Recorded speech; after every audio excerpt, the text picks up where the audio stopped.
Hola, soy Eli Raigosa, estudiante de QEP en la Facultad de Ciencias Químicas de la UASH y el día de hoy les hablaré sobre el adenovirus.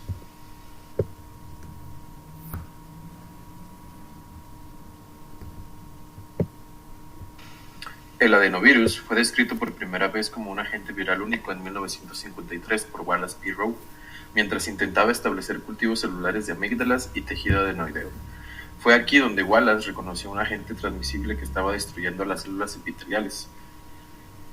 Actualmente se reconoce que los adenovirus son la causa de las enfermedades más frecuentes del tracto respiratorio. Sin embargo, dependiendo del serotipo infectante, pueden causar diversas enfermedades, ya sea la gastroenteritis, la conjuntivitis, la cistitis, la hepatitis y la exantema. Cabe resaltar que los primeros adenovirus humanos que se identificaron fueron numerados del 1 al 7, siendo estos los más habituales.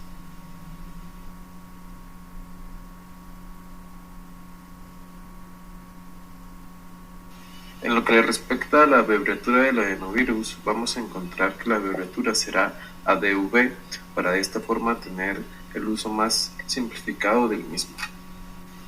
De este lado tenemos lo que es la estructura del mismo adenovirus, siendo que estos son los virus sin envoltura más grandes y tienen un tamaño máximo factible para ser transportado a través del mismo endosoma, por lo que no precisan la fusión de la envoltura con la membrana celular, poseyendo también un genoma ADN bicatenario lineal con una proteína terminal, dado por esto su clasificación en el grupo 1 bajo el esquema de la clasificación de Baltimore.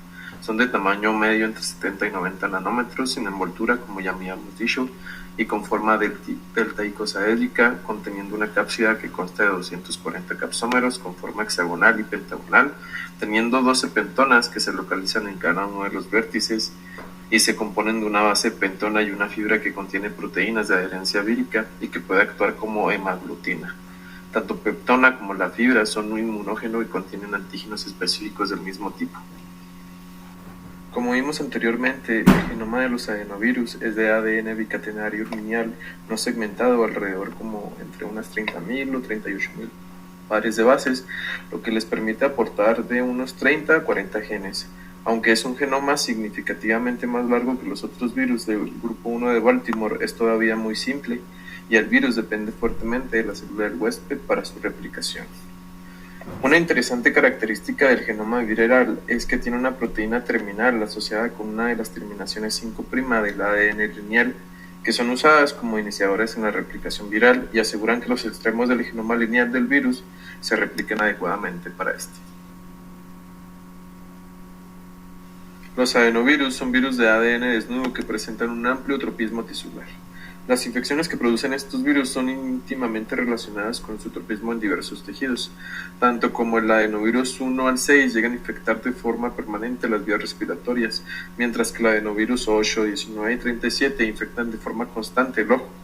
A su misma vez tenemos el adenovirus 40 y 41 que llegan a infectar el tracto digestivo, dando así que el mismo adenovirus sí tiene tropismo tisular.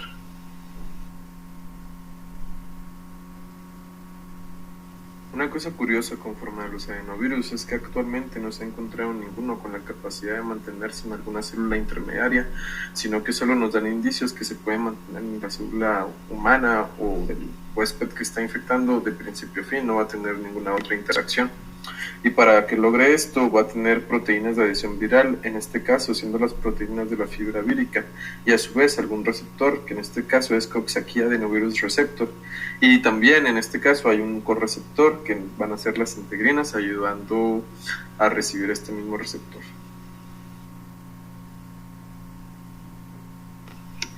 En lo que respecta al ciclo del adenovirus, en la vía de entrada a la célula huésped será por el mecanismo de endocitosis mediada por receptor. Como lo vimos antes, el adenovirus va a tener un receptor específico, a su vez que va a tener correceptores como las integrinas, que en este caso van a desarrollar un trabajo importante, el cual va a ser interactuar con las bases de las pentonas del adenovirus y de esta forma así creándose la vesícula o creándose el endosoma.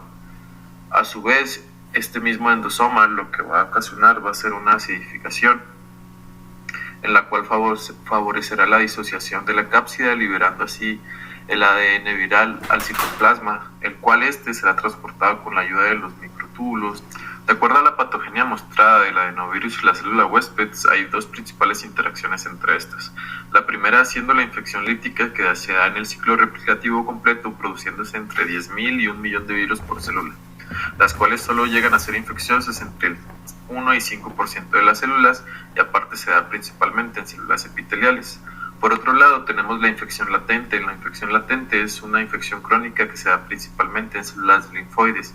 Dicha infección puede reactivarse en pacientes inmunocomprometidos. Además, la infección latente puede producir la transcripción de factores que favorecen la producción de citocinas inflamatorias y por consiguiente la amplificación del proceso inflamatorio a dicho nivel. Además, se ha visto que los adenovirus llegan a inducir a células quiescentes que pueden entrar en fase S del ciclo replicativo a poder inhibir la apoptosis de la célula de los huéspedes. Las enfermedades con las que se asocia el adenovirus son algunas de ellas siendo resaltada como la infección febril e indiferenciada de las vías respiratorias superiores, afectando principalmente a lactantes y a niños pequeños, como también es la fiebre faringoconjuntival, afectando a los niños y incluso a los adultos. A su vez, también está la enfermedad respiratoria aguda, afectando lactantes, niños pequeños e incluso personal militar. Del otro lado también tenemos el síndrome de tipo tosferina afectando a lactantes y a niños pequeños, y al mismo tiempo tenemos lo que es la neumonía afectando desde lactantes, niños pequeños, personal militar e incluso pacientes inmunocomprometidos.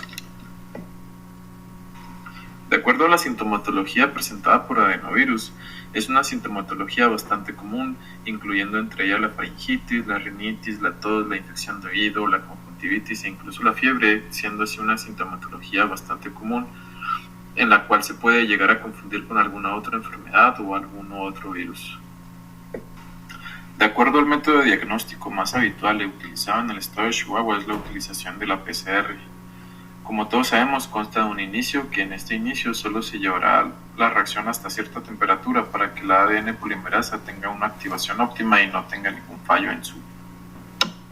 Luego tenemos la desnaturalización, que consta en la separación de las dos cadenas en el cual el ADN está constituido. Esto se puede realizar de diferentes modos, siendo el método de calentamiento el más habitual e incluso se puede realizar con algunos agentes químicos. En el tercer paso tenemos la unión al cebador, que aquí es donde el cebador se unirá a la secuencia complementaria en el ADN de la cadena molde, y para esto es necesario bajar la temperatura entre 40 y 68 grados centígrados al menos durante unos 40 segundos, permitiendo así el alineamiento de estos cebadores.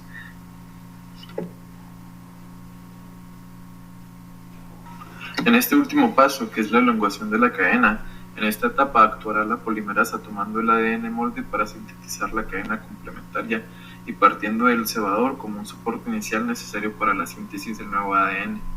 Aquí la polimerasa sintetiza una nueva hebra de ADN complementaria a la hebra molde, añadiendo complementos en dirección de 5' a 3'. Y aquí la temperatura para este paso depende del ADN polimerasa que usemos. Para esto la polimerasa TAC usa una temperatura entre 75 y 80 grados centígrados. Y el tiempo de extensión depende tanto de la ADN polimerasa usada como de la longitud del fragmento de ADN que se va a amplificar.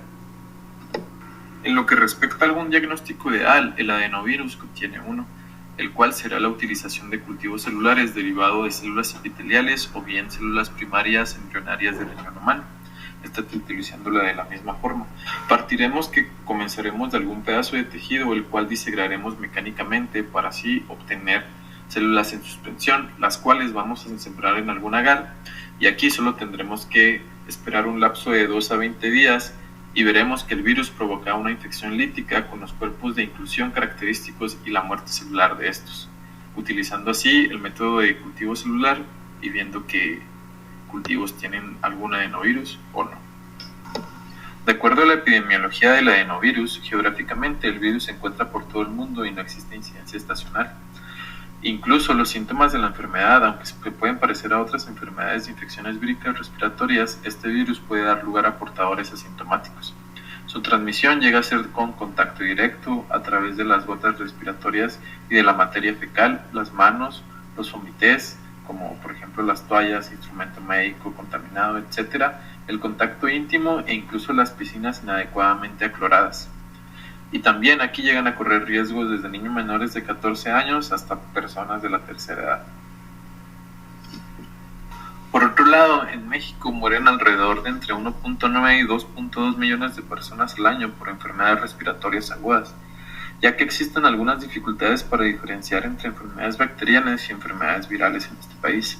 Así que en el 2018 se realizó un estudio proveniente de la base de datos del Laboratorio de Patología de México, en el cual se analizaron 230 pruebas realizadas en busca del virus del adenovirus, en el cual solo 112 resultaron positivas, dándonos así un 11% correspondiente a adenovirus, poniéndonos así en prueba de qué tanto porcentaje de adenovirus puede haber en México.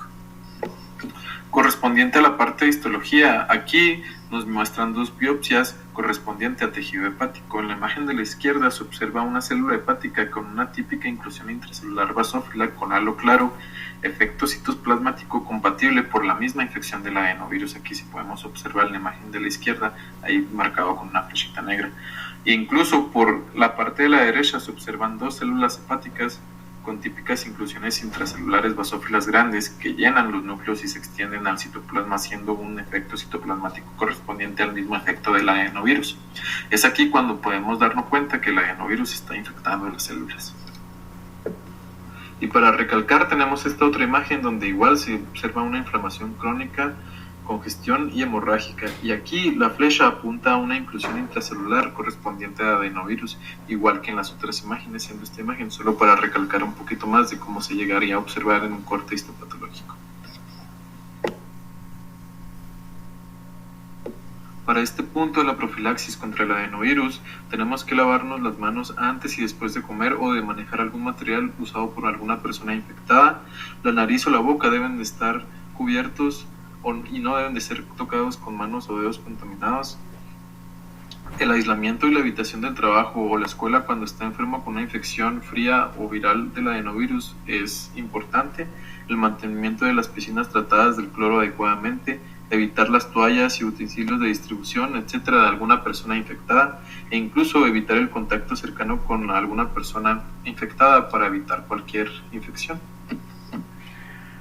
En lo que respecta a alguna vacuna contra el adenovirus, no existe oficialmente alguna para el público en general, sino que existe una vacuna contra los tipos 4 y 7 del adenovirus que fue aprobada por Estados Unidos, principalmente por su organización Food and Drug Administration, en marzo de 2011 para el personal militar del mismo país, y puede ser utilizada por prestar atención a este video. 17 y 50 años. Nos vemos hasta la próxima. La vacuna es recomendada también por el Departamento de Defensa del mismo país y para que los reclutas militares prevengan de enfermedades respiratorias agudas en un futuro.